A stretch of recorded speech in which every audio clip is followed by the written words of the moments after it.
He came to Scotland to film a love story. He found one. Every night at 2 a.m., she was there. Beautiful, mysterious, impossible to forget. I've been waiting for someone to see me. But she was hiding a secret 50 years old. Emma, you're ice cold.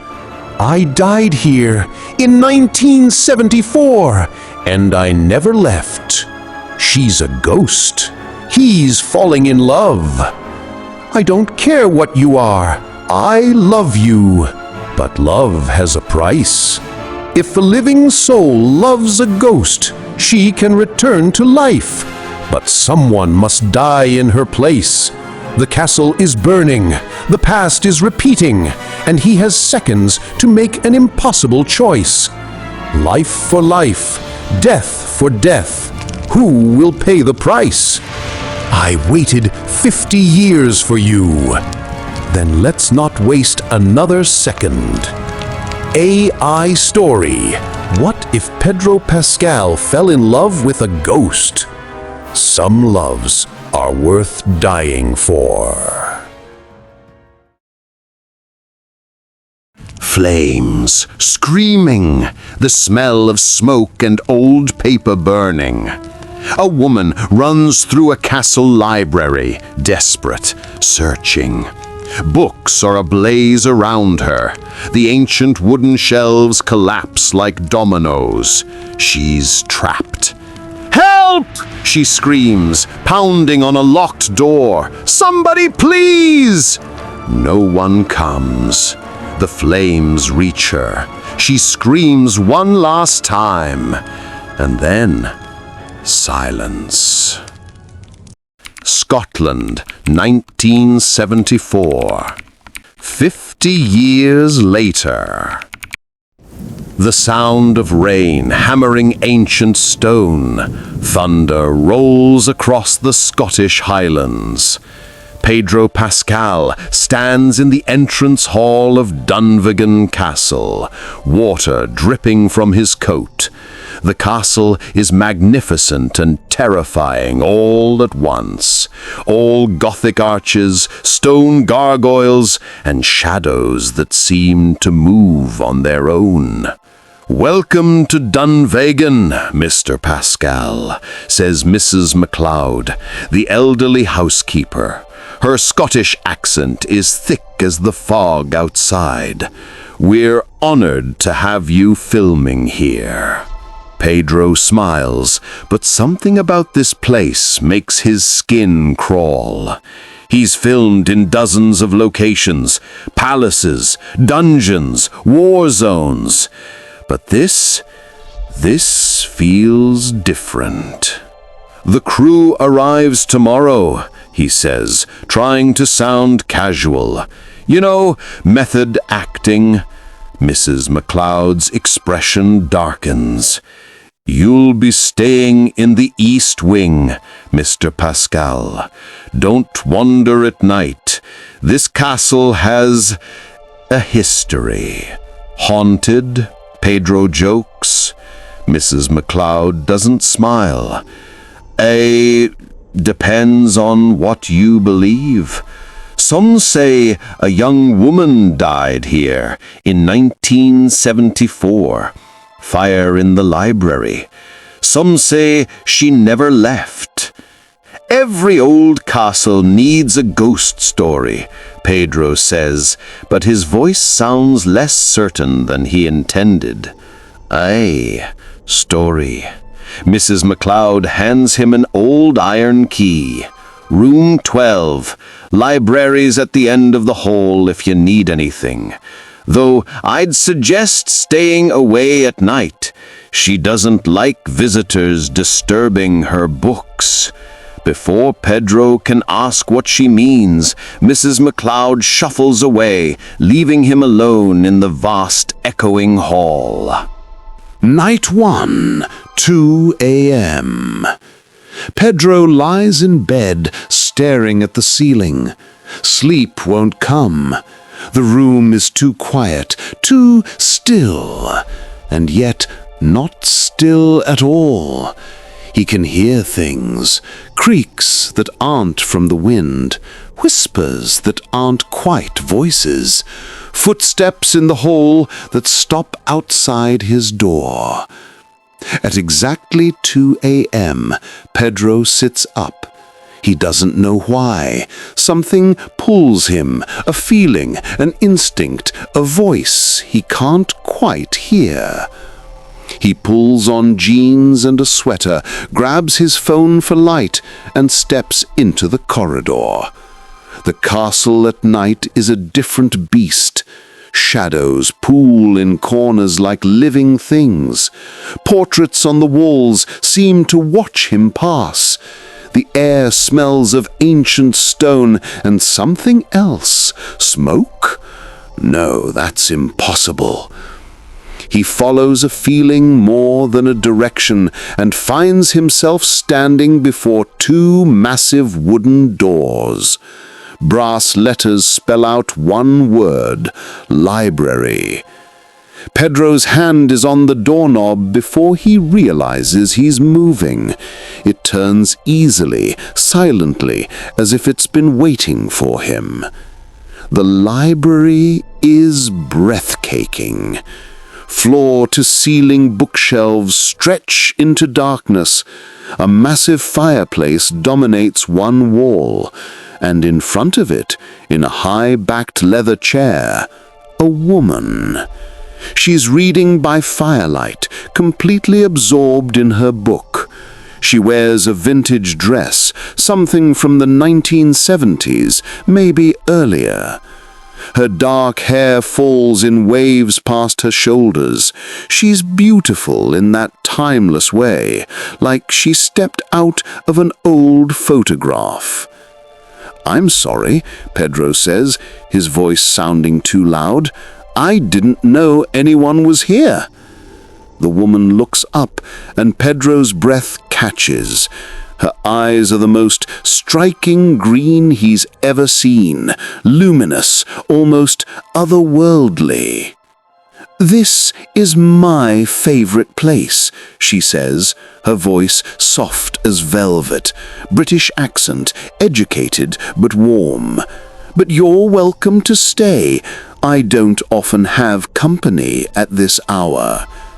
Pedro should leave, he knows this, but his feet carry him into the room instead. "I'm Pedro," he says, settling into the chair across from her. "I'm here filming a movie." "Emma," she replies, closing her book.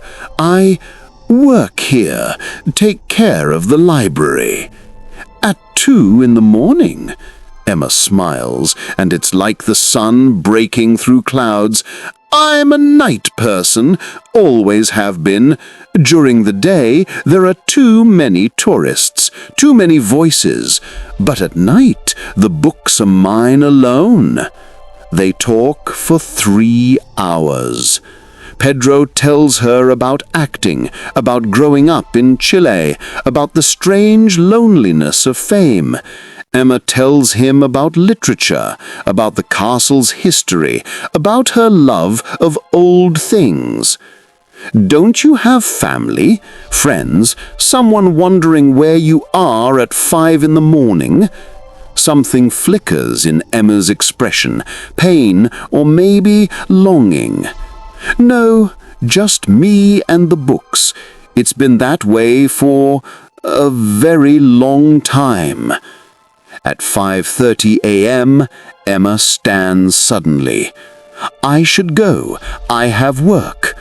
"Will you be here tomorrow night?" Pedro asks, surprising himself with his eagerness.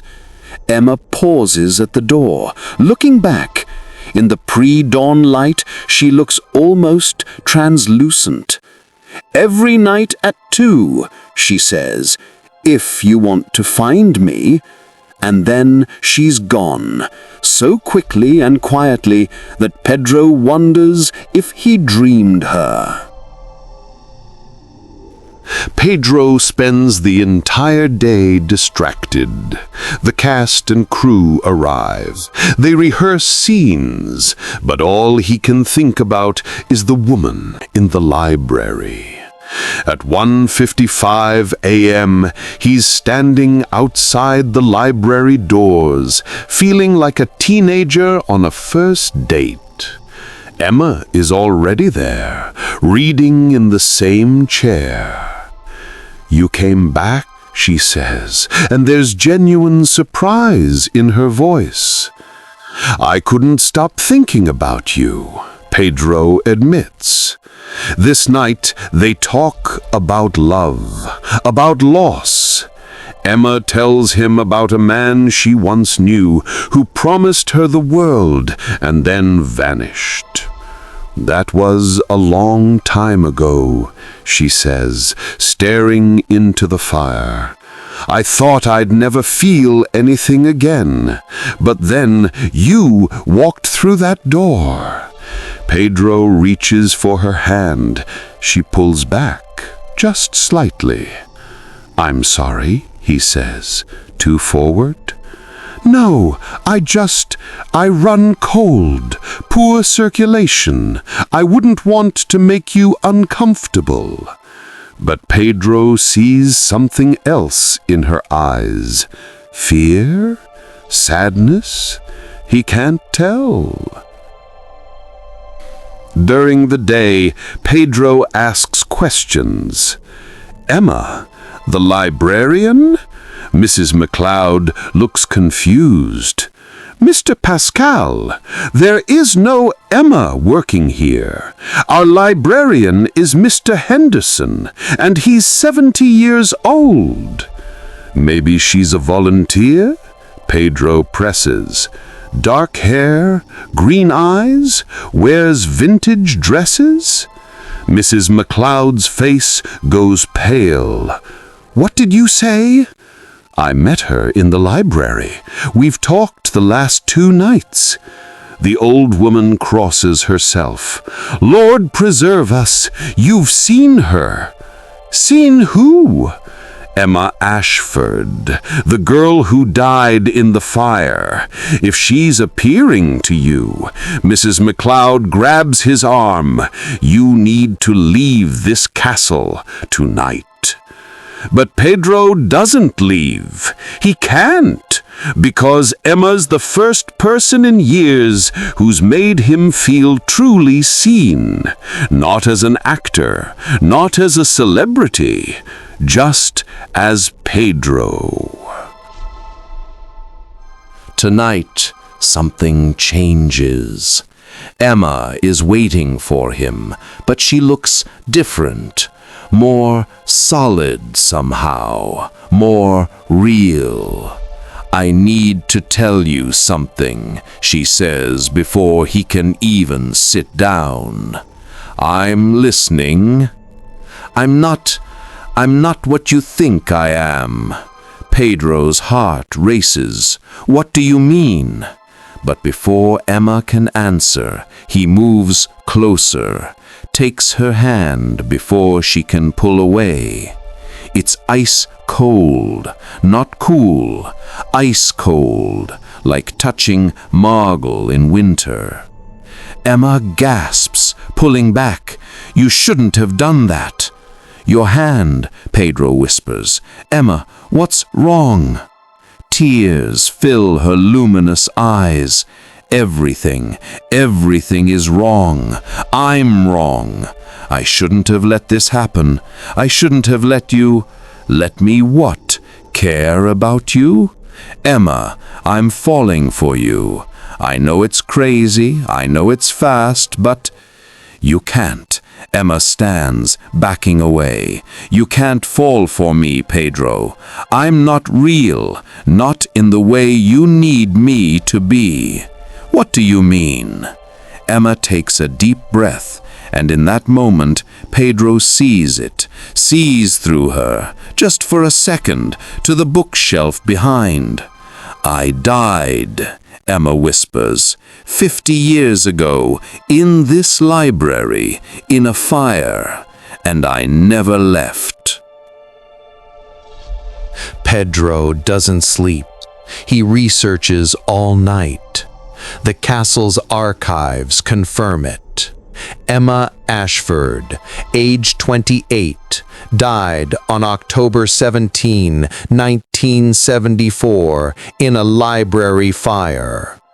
The investigation ruled it accidental, a candle knocked over, perhaps.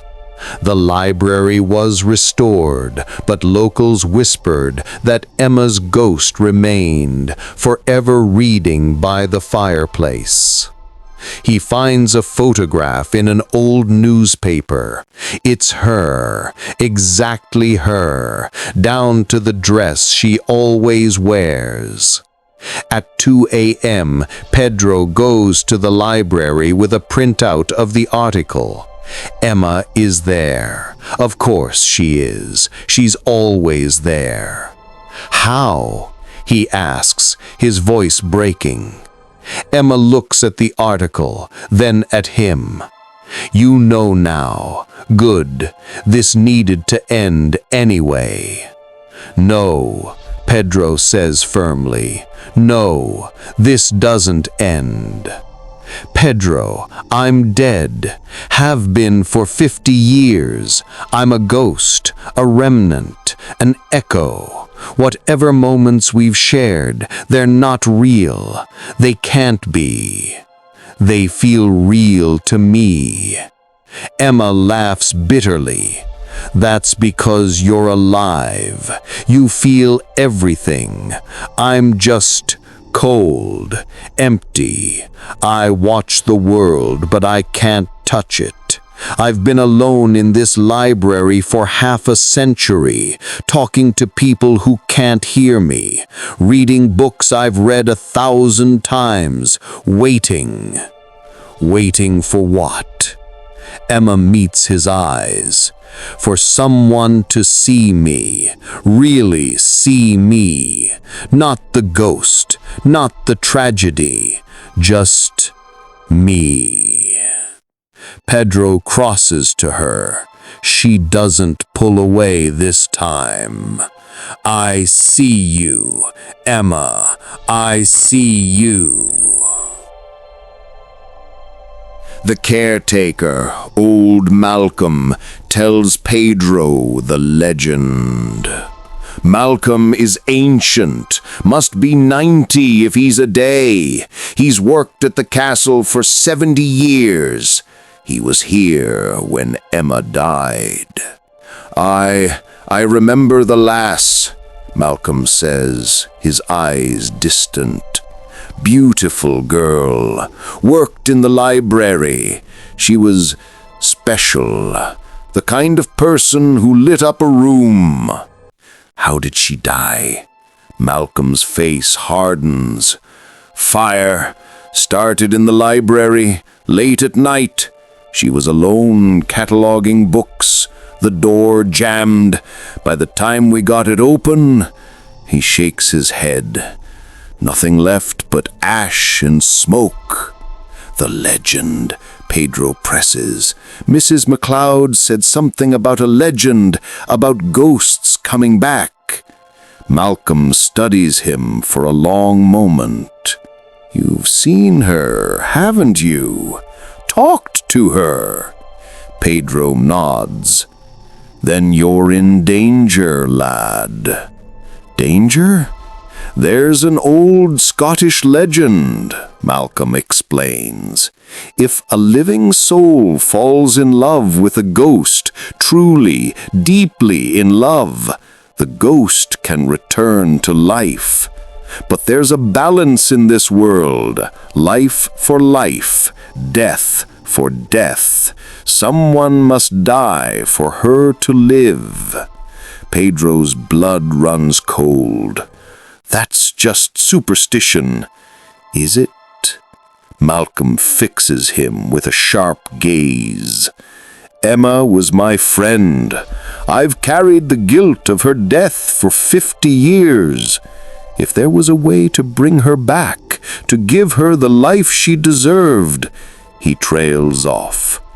What are you saying? I'm saying, be careful, Pedro Pascal. Love is powerful magic, but magic always demands a price. This is their last night together. Pedro's filming wraps tomorrow. Emma knows it. He knows it. The air in the library is thick with unspoken words. "Come with me," Pedro says desperately. "Leave the castle. I don't care if you're a ghost. I don't care about anything except being with you." "I can't leave," Emma says softly. "I'm bound here, to this library, to the place I died. I exist here, in this moment, forever repeating. Except when I'm with you. When you're here, I feel different, almost alive again. Then I'll stay." "No," Emma says firmly. "You have a life, a career, a future. I'm the past, Pedro. You can't sacrifice your tomorrow for my yesterday." "Let me make that choice." "I won't let you." Emma stands. "This is goodbye, Pedro. Thank you for seeing me. For 7 nights, I wasn't just a ghost. I was a woman, and that's more than I've had in 50 years. Pedro pulls her into his arms. She's cold, so cold, but she's there, solid, real. "I love you," he whispers. "I know it's insane. I know it's impossible, but I love you, Emma Ashford." Emma pulls back, and tears are streaming down her translucent face. "I love you too, and that's why you need to leave. Tomorrow, don't come back to this library. Live your life. Forget me. I could never forget you." "Try," Emma says, and then she's fading, disappearing like morning mist. "Please, Pedro, try to forget." Pedro can't leave. He won't. He spends the morning researching. There has to be a way, some loophole, some magic that doesn't require death. But every legend says the same. Life for life. If Emma comes back, someone dies. At noon, Pedro makes a decision. He writes a letter, seals it, gives it to his assistant with strict instructions. "If anything happens to me," he says, "make sure this gets to my family." The castle catches fire at 7 p.m. It starts in the library. Of course it does. History repeating itself. 50 years to the day. The cast and crew evacuate. Pedro runs toward the library, not away. "Mr. Pascal," Mrs. McLeod screams. "What are you doing?" He shouts back, "Someone's still inside." It's true. Old Malcolm is in there, trapped. The old caretaker had gone to save old books, and now the door is jammed, just like 50 years ago. Pedro crashes through smoke and flame. Emma materializes beside him, ethereal as ever. "You can't be here," she cries. "I'm not leaving him." Emma understands immediately. She's a ghost. Fire can't hurt her.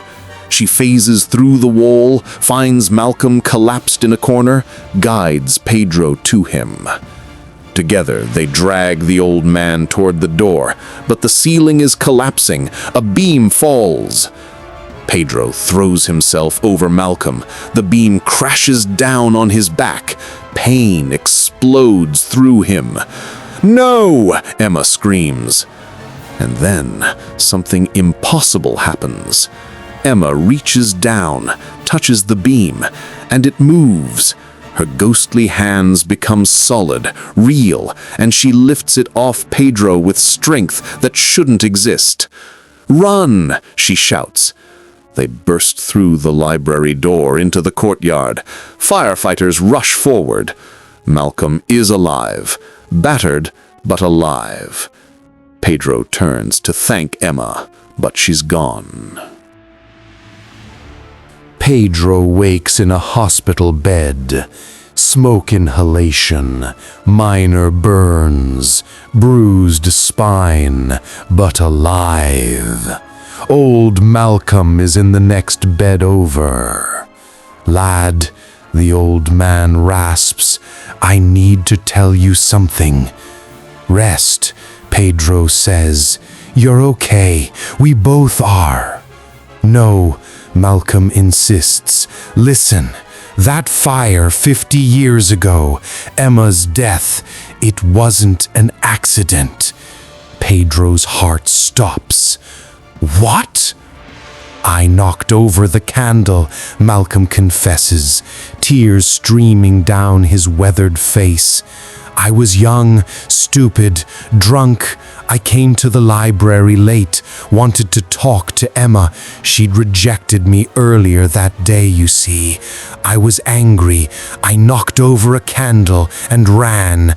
I locked the door behind me so no one would know I'd been there. I didn't know she was still inside. I didn't know." The old man is sobbing now. "When I realized what I'd done, I tried to go back, but the fire was too big. I've lived with that guilt every day for 50 years. I'm the reason she died. I'm the reason she's been trapped." Pedro understands. Life for life. Malcolm nods. "I'm old, tired. My life is over anyway. If there's magic in this world, if there's justice, maybe she can have my years, the ones I stole from her." "Malcolm." But the old man's eyes are closing. "Tell her I'm sorry. Tell her I never stopped regretting." Malcolm takes one last breath and doesn't take another. The monitors flatline, nurses rush in, but Pedro knows the sacrifice has been made. Pedro is discharged against medical advice. He drives straight back to Dunvegan Castle. The library is destroyed, blackened, ruined. But in the center, where the fireplace used to be, someone is standing. Emma. But different, solid, real. She's wearing modern clothes, jeans and a sweater someone must have given her. Her skin has color. She's breathing.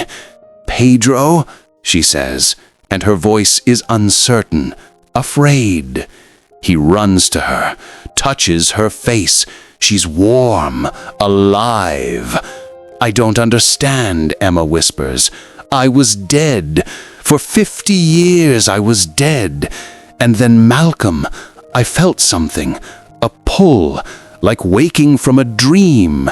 And suddenly I was here, breathing, feeling, alive." "The legend was real," Pedro says. "Someone had to die for you to live." Emma's face crumples. "Malcolm, he wanted this. It was his choice, his redemption." They hold each other in the ruins of the library, and for the first time in 50 years, Emma cries real tears. 6 months later. Film premiere, London. The movie, Pedro, filmed at Dunvegan Castle, has its world premiere. Pedro walks the red carpet, and on his arm is Emma. She's radiant in a modern dress, her dark hair styled, her green eyes bright with life and wonder. "Pedro," a reporter calls, "who's your date tonight?" Pedro smiles. "This is Emma. She inspired this whole film, actually." "How did you two meet?" Emma and Pedro exchange a look. "In a library," Emma says softly. "Late at night, I was lost and he found me." "Or maybe she found me," Pedro adds, squeezing her hand. The reporter laughs. "A modern love story. Will we see more of you two together?" "Every day for the rest of our lives," Pedro says, and he means it. Later, at the after-party, Emma steps out onto a balcony. Pedro finds her there, staring at the London skyline with wonder. "What are you thinking?" he asks. "That I was dead for 50 years, and now I'm alive. Really, truly alive. I can feel the wind, taste food, touch you. I can touch you, Pedro. You're warm and real and alive, and so am I." Pedro pulls her close. "What do you want to do with this second chance?" Emma smiles. "Everything. I want to do everything, see everything, feel everything. I lost 50 years. I'm not wasting a single moment of whatever time I have left." "Then let's start now," Pedro says. They kiss under the London stars, and somewhere in Scotland, in a ruined library, a very old book falls open to a single page. It's a love story, and on the last line, written in faded ink, are words that weren't there before. "Some loves are strong enough to conquer death itself." A new librarian is sorting through books salvaged from the fire. Most were destroyed, but a few survived. She picks up an old leather journal. The pages are brittle, yellowed. She murmurs, "Strange. This wasn't in the catalog." She opens it. Inside, in elegant handwriting, "My name is Emma Ashford. If you're reading this, then I succeeded. I came back. The man I loved saved me, and I want anyone who finds this to know ghosts are real. Magic is real, and love, true love, is the most real thing of all." The librarian flips through more pages. They're filled with sketches, notes, memories of 7 nights in a library. And on the last page, a photograph is taped. It shows a young woman and a man, both laughing, both gloriously alive. Across the bottom, in Pedro's handwriting, "Emma and Pedro, first day of forever." The new librarian smiles, closes the journal carefully, and places it in a special display case. Some love stories deserve to be remembered, even the impossible ones, especially the impossible ones.